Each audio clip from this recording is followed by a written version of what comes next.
Well, hello there. It's Professor Victor Singingeagle yet again for another day of fun and games. I shouldn't say that. More like awesome indigenous intellect. Wait, I'm looking at my iPad and I keep seeing these messages pop up on my screen that says Tiffany Midge is sending me messages. I asked her if she wanted to be the president of our college or our librarian. Man, she'd make an awesome librarian. Never mind. It is time for geeking out. You ready? I'm just dying to see what kind of books I got in the mail today. It says it's from Amazon. It says tear at flap. I don't see no flap to tear. I'm just going to cut it open because it's easier. I hope I don't cut my fingers off. What is this? Boundless Native American Abundance in Art and Literature. I wonder what that... Did I order this book? I don't remember ordering this book. Who is the author? Lisa A. Crossman and Hyde Erdrich.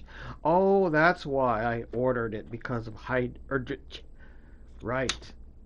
Wow, so this is a compilation of various native authors. Let me have a quick peek here. It says curatorial statement by Hyde Erdrich. I believe she's related to Louise Erdrich. Grounding. These look like more essays than fiction, I should say. A water way of knowing. To compose the sheets and correct the press with understanding. Yeah, these have to be essays. Let's turn to look. I'm going to skip the introduction and curatorial statements and see what we got going on in here. Oh, there's wonderful photographs of, looks like, I used to say black Indians, but I'm going to stay focused. You know, a lot of the natives that are in, I should back up and say a lot of the black folks here in the United States are mixed with native. We're not like Africans. That's why we don't look, you know, our African Americans here in the USA and in parts of Canada and Mexico, they don't look like the Africans.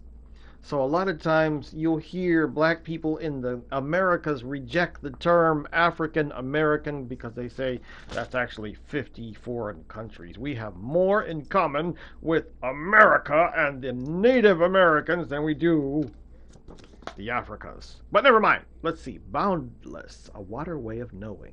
Just going to read a teeny tiny section here. At the invitation of Amherst College, I accepted the role of guest curator for this project because it seemed like a way to forward my personal and professional mission to expand conversations around the history, presence, and resistance of the original peoples of this continent through presentation of our art and writing. The work of foregrounding indigenous art, abundance, and creativity is essential to the health of Native Americans, the audience I think of first. With input from Native artists of the region, the exhibition developed a focus on the works of Northeast Native American writers and artists active from the late 18th century to the present. Other currents within the show reveal relationship and kinship, boundless, enlarged to consider creative legacies and connections between artists and writers that could be displayed in image and text, including images that contain text. The exhibition expanded its scope as it grew into its second iteration, which included works by indigenous artists beyond the U.S. borders. There we go. And she goes on and on and on and on. So this book, which is, I don't even remember ordering it. There's poetry, there's essays, and a whole lot of graphic arts, all done by natives. And one thing that she mentioned that Sherman Alexie probably would disagree with. She says that her primary audience is natives themselves. Sherman used to argue, I don't know if he still does, that we natives don't read. So when we're writing for alleged native audiences, we're wasting our time. That's, I mean, you know, Sherman sometimes he like to step on toes, but I'm not going to get into that argument. If it shows up on a quiz, though, just remember, Singing Eagle told you there is that argument that natives don't even read other natives, except in Singing Eagle's class, right? All right. Here's another cool. Oh, it's a graphic novel. It says Indigenerds. Oh, sounds like me, right up my alley. Indigenerds. Tales from Modern Indigenous Life by Alina Pete. I wonder if she's related to Shawneen Pete, my old colleague up at First Nations University from way back. Let's see here. So this looks like a graphic novel. And it says here Missed Powwow Connection. Oh, it's a bunch of different stories by Cameron White, amplification, adaptation, and Matson and Ninpinet Lansome, uncured horror. Jillian Joseph and Ren Rios. Wale, I Am Fine. Bianca and Ryle McGregor. Let's have a look. Oh, cool. Check it out. There's a powwow. And they're all singing around the powwow drum and dancing. It says 34th Annual South Intertribal Powwow. Frybread Street. Oh, I like it. I like it. I like it. So, there's a nice question. Do graphic novels count as indigenous literature or not? Some people might argue, well, this is kinda this new froofy stuff. That's not real literature. What's your opinion? All right, I've already gone for 13 minutes and 22 seconds. So rather than sit here and yak and yak and yak and yak, I just wanted to share this with you that some new books came. Wow, I could spend all day looking at this novel, Indigenerds. I love it. It says here that Indigenerds, where is the introduction? I want to at least share that with you. Hang on for a second. Forward. When most non-indigenous people think of us, they see an image rooted in the past. It's something I'm always complaining about in my own speeches.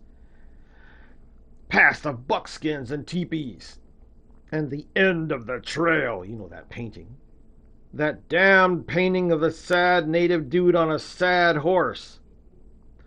But that's so far from my experiences of how we live that it's completely laughable. There it goes again, native humor. Let's keep going. When I was little, I used to long for trips to the reserve. Yep, Canadian. Yes, I was excited to wander the hills and look at birds, to visit my huge extended family, and to eat fry bread and Mennonite farmer sausages. But I was mostly excited about playing SNES at my cousin's house. We'd play Mario 2 all day until the adults kicked us outside to play, and then sneak out of bed in the middle of the night to get some more gaming in. Even then, our nerdiness didn't stop. I usually brought my stash of comics with me, and my cousins and I would read them with a flashlight. These days, our love of things geeky has been woven into our traditional places as well. You see vendors with square readers and thick Instagram pages selling their wares at powwows, or cosplayers online blending anime and traditional dance regalia to make the raddest outfits. These days, my cousins take their kids to comic book conventions, dressed like Link or Sailor Moon or Echo, and they come home with beaded Pokemon medallions to share with their friends. I'm going to stop here and hold it for a second because, like this introduction says by Alina Pete, she is talking about how non-natives expect us to be frozen in the past. I was chatting with Tiffany the other day about that, and I said, "Do you ever get people who are non-natives trying to tell you how natives are supposed to be?" That's kind of what she's reacting against in this, and we'll talk about this some more in a future video. But I'm gonna knock it off there because I'm already went 3 minutes over time. Thank you so much for spending some time with me, and I hope you have an awesome rest of the week. Talk to you later. Bye bye. Oh, wrong one.